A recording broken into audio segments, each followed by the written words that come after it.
Ada sebuah rahasia bernegara yang juga merupakan pelajaran di akademi dulu, yaitu bagaimana strategi bernegaranya Bapak Negara Indonesia, yaitu Bung Karno. Tentunya sebagai putra Indonesia, kalau di akademi dulu ada cerita sejarah yang membawa nama Indonesia, bangganya bukan main. Maklum, itu di negara seberang soalnya. Dalam hal keilmuan di akademi dulu, sekedar menginformasikan urusan Rothschild, ada lebih dari 10 jam pelajaran di kelas menjelaskannya. Misalnya, bagaimana mereka temurun mengendalikan kawin antar sepupu demi menjaga kemurnian turunan mereka dan menjaga harta mereka dalam sistem distribusi keuangan dan kendali sumber daya alam dunia. Jadi, ketika pelajaran bernegara dari banyak negara diajarkan, selain dari sisi who control the world dan how the world work, sampailah ke strategi bernegaranya Bung Karno. Dan ini keren sekali. Ceritanya kita sederhanakan. Di dalam membuat mineral 99,9%, misalnya emas, platinum, perak, itu prosesnya dari gunung, batuan atau tanah, diambil,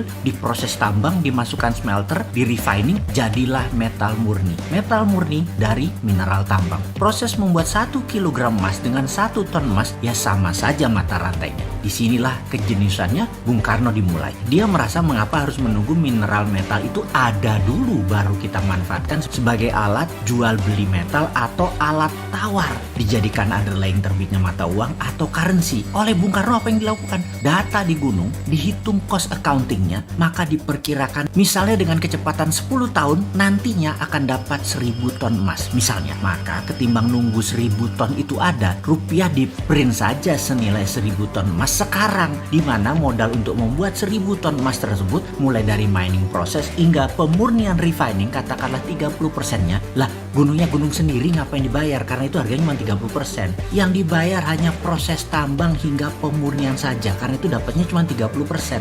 Yang 70% uang cetak tadi untuk membangun proyek produktif. Dan proyek produktif seperti industri tidak harus di Indonesia, bisa di luar negeri. Proyek industri tadi adalah underlying lapis kedua selain emas dan hasil metal mineral tambang di Indonesia tadi. Dengan ide tadi, maka di tahun 1955 sebagai dasar undangan 50 negara hadir di Indonesia dalam konferensi Asia Afrika, dikatakan bahwa mereka atau kita bersama-sama akan membangun poros tengah negara non-blok, tidak miring ke Soviet, tidak miring ke NATO Amerika. Non-blok akan membangun kekuatan ekonomi dengan porosnya Indonesia dan akan membiayai banyak proyek industri di negara-negara non-blok. Apa yang terjadi? Benarlah hadir pemimpin revolusi dari setiap negara dalam undangan tadi. Tiongkok, India, Pakistan, Mesir, Korea Utara, Kuba, semua tokoh revolusioner semua mengharap dukungan Indonesia. Bayangkan ada Nehru, Gamal Abdul Nasser, Bhutto, Mao, dan tokoh legendaris dunia lainnya hadir di Bandung, kota kecil dari negara yang baru 10 tahun merdeka. Saat itu,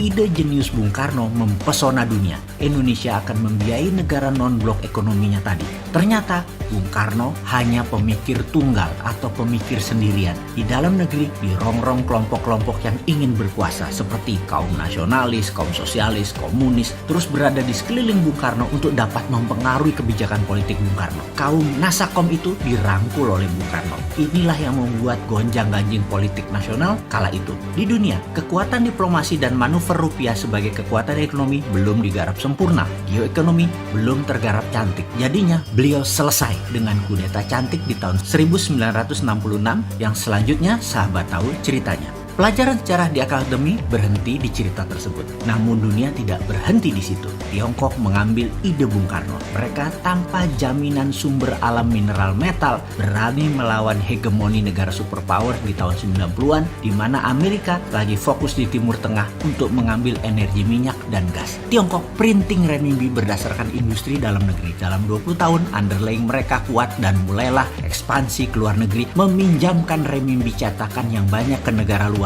dengan nama obor, One Belt, One Road. Lebih sempurna rencana Tiongkok bukan hanya meminjamkan renminbi, tetapi juga teknologi, peralatan permesinan, tenaga kerja, semua harus dari Tiongkok. Sempurna rencana mereka jauh lebih baik daripada rencana awal Bung Karno. Ide Bung Karno jenius, tapi anak cucu dan putra bangsa nggak paham akan geopolitiknya Bung Karno. Strateginya mudah dibaca waktu itu dan mudah dipatahkan karena Bung Karno sendirian. Sekarang, mengapa kita tidak sempurnakan Bukan lagi ide Bung Karno, ide Patih Gajah Mada, ide Tiongkok dengan menggunakan sumber daya alam dan rupiah. Beranikah kita melakukannya? Sekarang kita tidak boleh terjebak obor Tiongkok lagi dan permainan hutang serta bunga IMF Amerika. Kita harus bermain cantik di antara dua kekuatan. Dengan kekuatan mineral road, kita mengingatkan jangan miring ke Amerika, jangan miring ke Tiongkok. Saat ini kita miring ke salah satu sisi. Kita tidak netral lagi. Kita bisa dilihat menyalahi amanah undang-undang sebagai negara netral, negara bebas aktif. Dan informasi ini hanya mengingatkan, gunakan lebih dari satu hati di dalam mengelola negara. Hati-hati.